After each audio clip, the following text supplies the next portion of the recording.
these days, I will do a review at a decent time of day. Until then, bear with me. Today's book is Jennifer Donnelly's Poisoned. Because Poisoned was along the same vein as Stepsister, I was really looking forward to it. And I was pretty disappointed. Actually, no. Pretty disappointed is being kind. I was very disappointed because Stepsister was so good. It proved to me what Donnelly can do with a fairy tale retelling. I could see genius in what she did. But on the whole, I wasn't captivated. I didn't necessarily like the way that she played off of the story of Snow White. Because with Stepsister, obviously it's Cinderella. And so I liked that she took that Grimm's fairy tale version of Cinderella, the gruesome, gritty one, and then she injected something else into it, but still kind of kept it along that same plot line. With Poisoned, there were elements of the original story. It's not the Disney Snow White. And I think my problem was the development of the story. In some places, it went too fast. In other places, it went too slow. And then overall, I wanted more. It's not a very large book. And I've got to say, I did listen to this on audiobook. There's something really funky going on with my iTunes. I subscribe to, I think, iTunes Match. With that, it syncs it to iCloud. Some of my tracks are available and some of them are not. So I'm not going to blame my dislike of this book on the fact that I missed chunks of it, because I don't think that really had anything to do with anything. In fact, it may have saved me some pain, some suffering, some misery, because I didn't have to listen to everything. But the gist of it is we have Sophie. She is Snow White. The book opens with her on a hunt with her stepmother. Although I have to say, another issue I ran into was somehow my playlist was on shuffle. So I got through about 3 tracks and I was like, this is the worst book I've ever read. It does not make sense. I feel like I'm being dropped into the middle of something. I have no idea what's going on. And I was right. At least I can figure out when something's not correct, because I wasn't listening to it from start to finish. I don't think I even started at the very beginning when I first tried. Anyways, got that issue fixed only to realize some of my tracks were missing. And I was not about to put time and effort into figuring that out. We start out with Sophie and her stepmother on a wolf hunt. We quickly realize Sophie is rather kind-hearted, whereas her stepmother is not.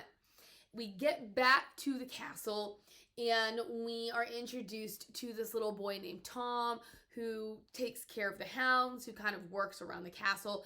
He and Sophie have a close bond, even though they're not supposed to. One of the hounds that had been on the hunt refused to basically take part in the hunt. The queen was going to actually kill this one dog, Zara. Sophie actually lets it loose. In retribution for this, the queen has all of the other hounds killed, and then she has Tom whipped. The next thing we know, Sophie is in the woods with the huntsman and he kills her. So this is not the story you know, where he cannot stand to stab her and take her heart. Oh no, he actually goes through with it. He brings the heart to the queen and then he kills himself. What we learn is that this entire kingdom is sort of plagued by people having their hearts removed. It is due to this character named Corvus. We are introduced to him sort of as the talking mirror. The queen, we will see her from time to time looking in this mirror, and it essentially gives us more background on her than anything else, but it plays into the theme of mirror, mirror on the wall. And then Corvus is the evil entity that speaks into her, telling her what to do. So he is the one that has given her the order to have Sophie murdered because he wants her heart. I liked the theme of the heart. we've already established that Sophie is too soft-hearted. Nobody believes that she can be queen. And so it's on the morning of her coronation that she is murdered. The book is essentially about her trying to get her heart back because she's murdered. But then the 7 dwarves, they come through and they find her. What they're able to do is before she dies, they're able to capture her soul. And they bring her back to their cottage where they manufacture basically a clockwork heart for her. But then they reveal to Sophie there's a time limit on this clockwork heart. That is what propels her to try to get her heart back. Then comes into play her love interest. What is his name? I just had it on the tip of my tongue. Haakon? Haakon. I actually thought his name was Harkin. The way that the narrator read it made it sound like Harkin, so that's probably just how it's gonna come out of my mouth. We meet Harkin, who he's somebody that I thought we could have had more of. When we meet Sophie and she's on her hunt and then she comes back and she's at this kind of like this breakfast feast, we are introduced to all of these noblemen who are vying for her hand. And she's like, they're all morons. I would never date any of them. And then all of a sudden, Harkin shows up, says some pretty things, tells her he loves her, and they get engaged, and they're going to announce it at her coronation. There is a moment where Sophie realizes he said he loved her, but he never asked if she loved him. So, okay, I'll give it to Donnelly and say this is the first seed that were planted to doubt his motives. But Sophie is so obsessed with him, which I do not understand. As far as I can tell, she doesn't know him. He's cute, he's hot, whatever you want to call it, but she doesn't know him. So how he got her under his spell so quickly didn't make sense to me, because she seemed like an intelligent person. Whether or not she's a ruthless ruler, she seems to have brains in her head and common sense. The fact that she was swept off her feet so easily didn't make sense to me. So I would have liked a little bit more of them, a little bit more of him, so that when she goes and she's murdered and she has her new heart, her pining for him could have been something that I wanted more or something I understood more, yet it just wasn't there, because my cynical brain is saying, dude, the guy's a liar. He's just after your kingdom, or he's just after something, but he's not the one. You know, obviously, because it's the very beginning of the book. We know that he's not going to be the one. Somebody far more worthy is going to show up. We learn about Corvus, who is just referred to as the Raven King, and we are also introduced to this other kind of sinister character. I don't remember her name, but she's his sister.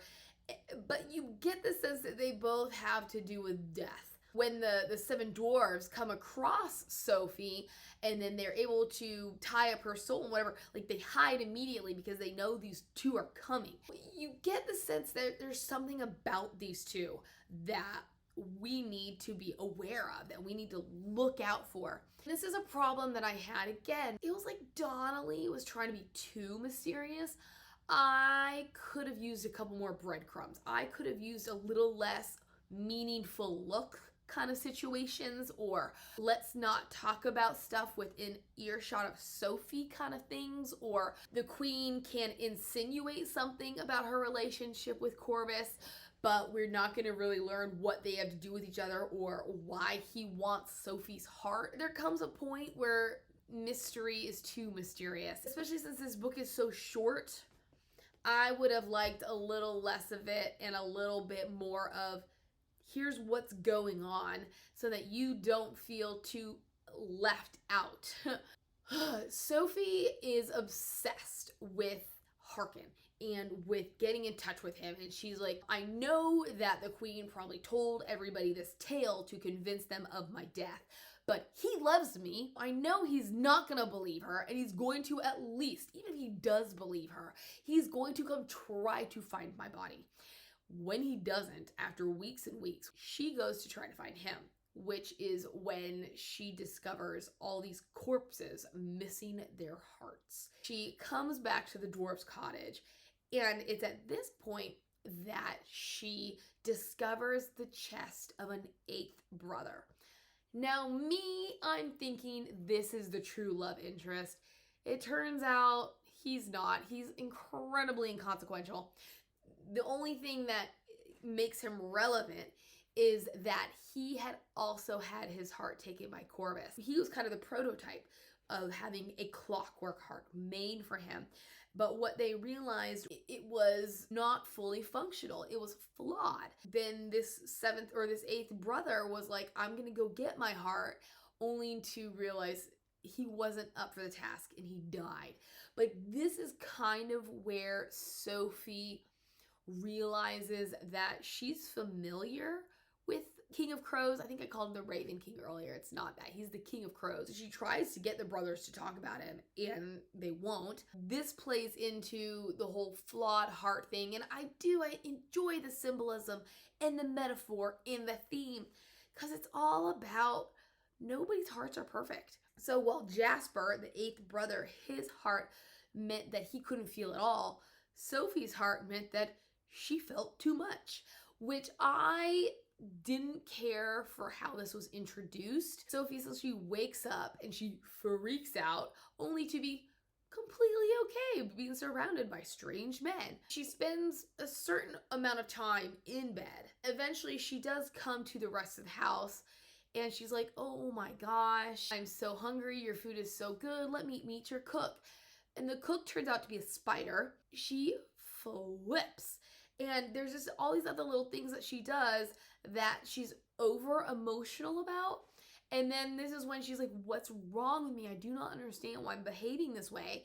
And they're like, oh, well, it's your heart. We forgot to do this, this, or this because we didn't have time. I enjoy how she's convinced that her actual heart is what she needs to get back. Where really what we are learning over the course of time is you have the heart that you have, and you just have to learn to live with it. You can't lock it away, contain it, control it. I do enjoy that aspect in terms of the whole heart thing. But as I said, Sophie is obsessed with Harkin. Eventually, what she decides to do is leave the brother's house.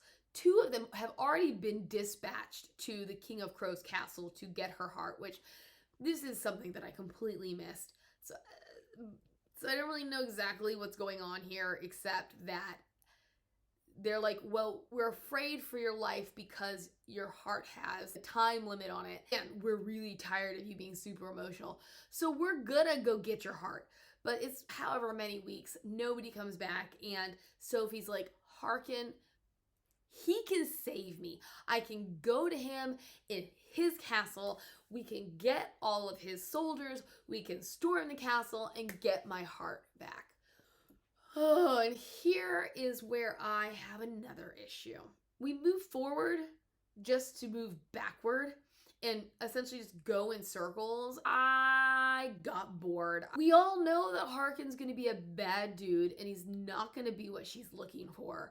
But honestly, she's on a time limit. So she spends 3-ish weeks trying to get to him, only to realize his true nature. So then she backtracks. The queen is doing all of those things to try to kill her. So she's backtracking just to go to the King of Crows castle. At which point she eats the poison apple. They think she's dead. So then her friends take her back to the Seven Dwarves, where we have that whole thing. The poison apple bite is knocked out of her mouth, which is another thing. I don't mind that this is kind of magical realism and this is not reality. But I didn't think that all the magical elements necessarily worked well. I liked Weber, the spider cook. But then they had a ladybug as their housekeeper. Maybe I missed it because I was missing those tracks. This ladybug had absolutely nothing to do with the entire story, except that she dusts the cottage. Now, Sophie has this apple stuck in her throat. Yes, this goes along with the story. Everybody's like, how can she possibly be dead? She doesn't look dead. She just won't wake up. But her pallor is that of a healthy person. So what's going on? She's like dead for a week or something? I get it. She didn't actually swallow the apple. She's just choking on it. But she would have died by now. I kind of wish that Donnelly had played with things a little bit more so that it could fit into this magical reality. There was so much of this world that was reality, and then she would just drop these little bits of fantasy into it, so it didn't quite vibe. But yeah, now she's dead for however long, and then she sets off for the castle. I thought you were in a rush. I thought there was a time limit that you had to abide by so that you wouldn't die before you got your heart. She runs into a lot of obstacles. One of them is that she is flat broke and starving. There is another review. It was Fable by Adrian Young, where I enjoyed Fable. Didn't like Namesake so much, but I enjoyed Fable. However, there was this one instance in which Fable did something that I would have preferred had gone a different direction, because it would have instilled more confidence in me as to her capabilities. That was something that I encountered in Poisoned. When Sophie had been murdered and her soul had already been saved, the dwarves are hiding as Corvus and his sister are examining Sophie's dead body. The sister touches her chest, and it turns some of Sophie's blood into rubies. Now she wakes up at the dwarves' house, and they're like, here are your rubies. And she's like, I don't have rubies. I'm thinking these rubies are going to come into play. There's something important about these rubies. You know what happens? After she leaves the dwarves' house, she goes to the nearest town, and she's like, I'm starving, but what I'm going to do is I'm going to exchange some of these rubies for food, for horses, for whatever I need to get to Harkin, only to realize that her stepmother, and this is something I don't quite know because I think I might have missed it, or maybe it just wasn't there. I don't know if the queen was overtaxing the citizens before Sophie's death and she just wasn't aware of it, or if it was something else that convinced her she needed to raise up her army, she needed to reinforce her fleet. So now she was overtaxing people. So Sophie gets to this town and realizes that everybody's poor, and there is a family currently being evicted because they could not afford their taxes. She steps in to save them. Of course, the soldiers are so corrupt that when they see that she's got a ruby, they're like, oh, hey, are you sure you don't have any more? Because one is not enough to pay. And she's like, yes, it is. Anyways, they take her entire sack of rubies, and then they take her ruler's ring, and now she's destitute completely. She has nothing to live off of. Plus, she has Zara because somehow Zara found her at the Seven Dwarves house. I wanted Sophie to be a bit more shrewd. Like, okay, she can still be a sensitive soul, but I wanted her to use her brains because this is sort of what she's in for now, that she's dead, that she has to figure out how to get her heart back, how to survive, how to be the ruler, how to overcome her stepmother. This is not a good way to start. Anyways, she's in the woods and she meets a hunter named Will. He is on his way to do something. Again, it's the specifics. I think he's going to like a market. It's a however many days walk. He's like, okay, I will go with you so far because this is where I'm going, and I will basically help you survive because you can't even catch your own food. You know, this is the actual love interest. Spoiler alert. They're going, and then they come up across this old church. At the church are yet more fantastical beings that really have nothing to do with the story. They just have potty mouths and are mean. This again is something I definitely missed. I guess they made it to this town. I don't really know. From where I pick up, they are being pursued by the soldiers who Sophie is already being pursued by, because when she was in that initial town, there was a baron, this nobleman. She knew the soldier was going to give the baron the rubies and the ring, and as soon as he saw this ring, he was going to know that it belonged to her. I don't know if this is a continuation of that, because she did escape from them and then I guess somehow they rediscovered her, or maybe something happened when she's in this town. In any case, she and Will hide out in a church. What they do is they go down basically to the catacombs. They meet a grave robber. He locks them in. They're in there, they're scared. Sophie realizes that Harkin is with the soldiers. And she's like, oh, they're not chasing me. They're trying to rescue me on Harkin's orders. So it's at this point that we realize just how bad of a dude Harkin is. She sees her ruler's ring on his finger. He gets her to give him the key to the catacombs. Then he sets the whole thing on fire with the intention of killing them. Turns out that the grave robber knows another way out, so they aren't killed. But so this is the threesome. This is the trio. These are her friends that once she has bitten into the apple, take her to the Seven Dwarves. We do meet Will's grandmother and sister. He harbors a grudge against royalty because they have taxed them to the point of poverty. It has killed his parents. His sister is dying from some sort of ailment. When she arrives at the grandmother's home, she's sort of met with the same sort of attitude from the sister. The grandmother is a nice old lady who does not harbor grudges, although she somehow knows Corvus's sister. It's here that we learn that the witch does have something to do with death. We still don't know quite what she is. Spoiler, Corvus is actually the embodiment of fear, and she is the embodiment of pain. Which is why she talks about sometimes she helps, sometimes she doesn't. We get all the good stuff. The evil queen coming across Sophie with the corset strings that turn into snakes.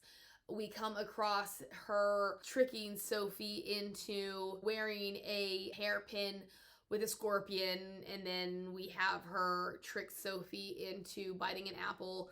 Sophie endures all of these hardships. She comes out the other side. She's worse for wear, but that in the end is going to play into her being strong enough to be the new ruler. After she is revived, she decides, hey, gotta go to Corvus's castle. On the way there, she stumbles across the two brothers that had been dispatched earlier, and they had been tangled up in vines. And this is another one of those things where I guess they have been subdued for like 2 weeks, a week and a half. And we all know how long you can live without food or water.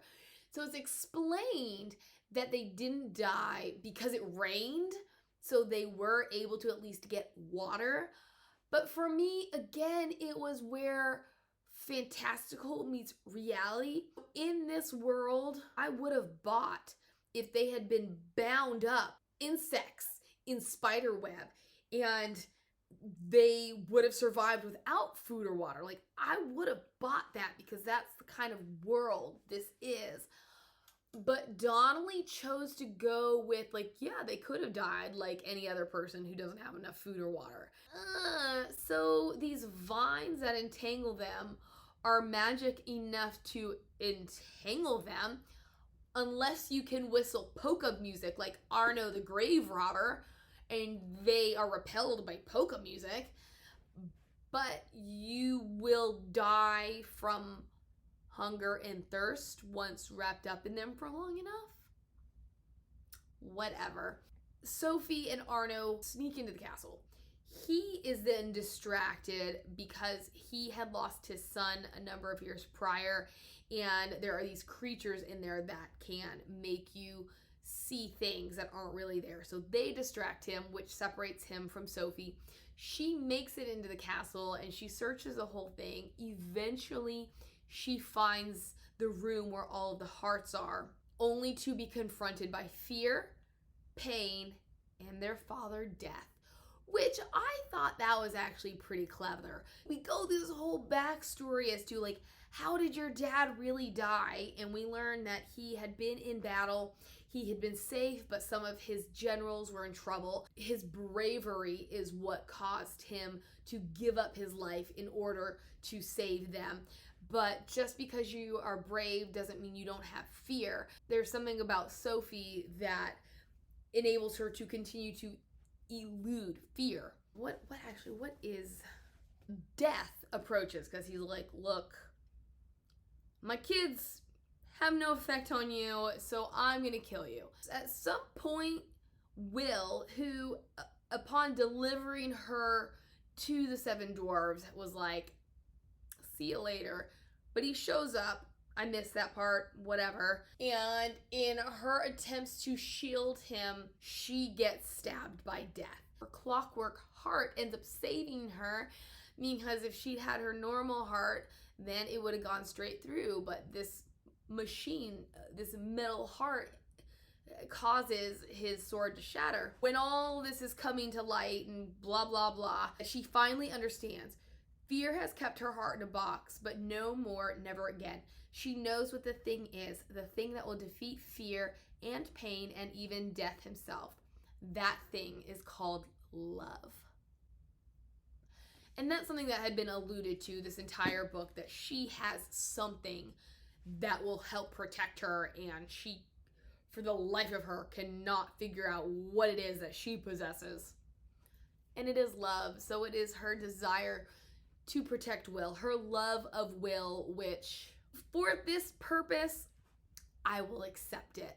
But on the whole, it's yet again one of those things where I'm not a huge feminist. I'm one who, it annoyed me. Recently, I heard about this thing about Snow White, actually, where people were pointing out kind of how disturbing this story is, where she's like a 14-year-old girl and she's being kissed by a strange man who has come to save her. These women are up in arms about what that means for womankind. It's a story. Why are we doing this to ourselves? This book, in some ways, showed me what kind of point they had. I needed Sophie to be a little bit more, and it was kind of nice when she was a little bit more. Yet, this little love story thing with Will, and I'm like, you don't know the guy. I mean, sure, he helped you live in the wilderness and you've been trekking along things with him, but I'm just like, I just kind of struggled with both romantic interests. The book could have been stronger without it, or maybe if the book had been bigger and we'd had more time to explore certain things. Sophie defeats death, fear, and pain. The castle starts to crumble down, and as it does, a piece of the ceiling crashes down on the box containing her heart, and it dies. And now she's like, what am I going to do? I no longer have my heart. Which is then, where we wrap things up and we realize she doesn't need her heart. All hearts are flawed. Her metal clockwork heart will do just fine. Then we get into more of that fantastical, and I really did like this, where Adelaide was under fear's control. She wasn't seeing anything that wasn't there. There was really nothing in the mirror, but from a young age, fear had taken hold of her, and this is why ultimately he was able to convince her to give him Sophie's heart, because her fear of what Sophie could do, her fear of being overthrown. We meet all these creatures who, as Sophie had tried to enter the castle, had attacked her and tried to prevent her because they were captives of fear. So I thought that was a fantastic symbol and message that you don't really notice right away because you don't know Corvus is fear. You just know he's a bad guy. All of these creatures are going to support Sophie as she storms her castle to overthrow Harkin and her mother, or her stepmother, Adelaide. Harkin tries to kill her. She has him taken captive, and then she goes on to find Adelaide, and she discovers her in her bedroom. In the end, Adelaide kills herself because there's no point in all of this.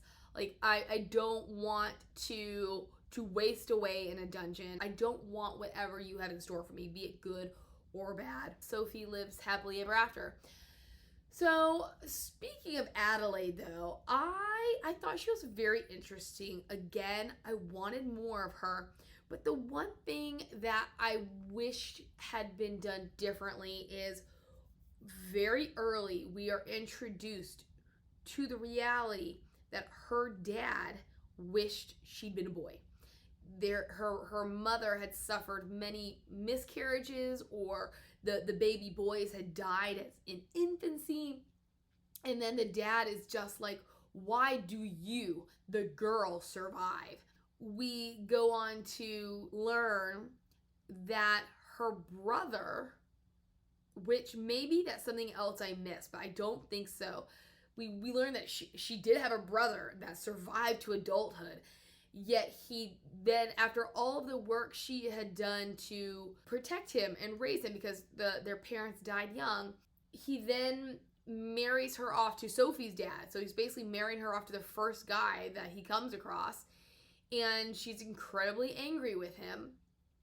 And then it's not until the very, very end that we learn where this brother came from, that her kingdom, like this is when her parents died, that her kingdom had been invaded. She had been able to save him. This is how she essentially raised him. But then as soon as he came of age and could be the rightful king, he ousts her and marries her off to someone she doesn't even know, who's got a daughter already. And it's just like, I thought that was really interesting. I enjoyed seeing her backstory. I liked seeing how she became evil, or evil in the sense of how she's evil in this book, which I didn't feel like she was evil so much as driven. She was a good ruler, and she was tired of being underestimated as a female. So I thought that was really interesting. I just didn't like the timeline of events that all this information was given to us. That is Poisoned. I would have enjoyed seeing Sophie with the brothers for longer, just because that is something that, to common knowledge, is the crux of the novel, of her living with this group of guys and them kind of rearing her, taking care of her until the point where she can return home. Granted, I missed some things, but it didn't feel like she was with them at all. From the scenes that I got, there wasn't a whole lot of bonding going on. We're told that there's bonding going on, but I wanted to see this relationship cultivated. But as you can tell, it's really, really short. And Donnelly did a lot. There was no time for the stuff that I felt could have prepared Sophie to take her hero's journey. There we go. I hope you enjoyed it. If you have any fairy tale retellings, let me know. If you've read Poisoned, if you've read anything by Jennifer Donnelly, let me know. Speaking of the book, I'm glad I remembered. I'm going to be giving it away. I didn't enjoy it, ergo, why should I keep it? I didn't open it until this review so that I could look at a couple names. So she's brand new. She's hard copy. She's a beautiful book. Just not for me. If you want to be in the running, like, comment, subscribe. Tell me what your favorite part is, what your least favorite part is. Did you have questions for my review? You know, what'd you think? It's really not hard to win a free book. I'll talk to you later. Bye.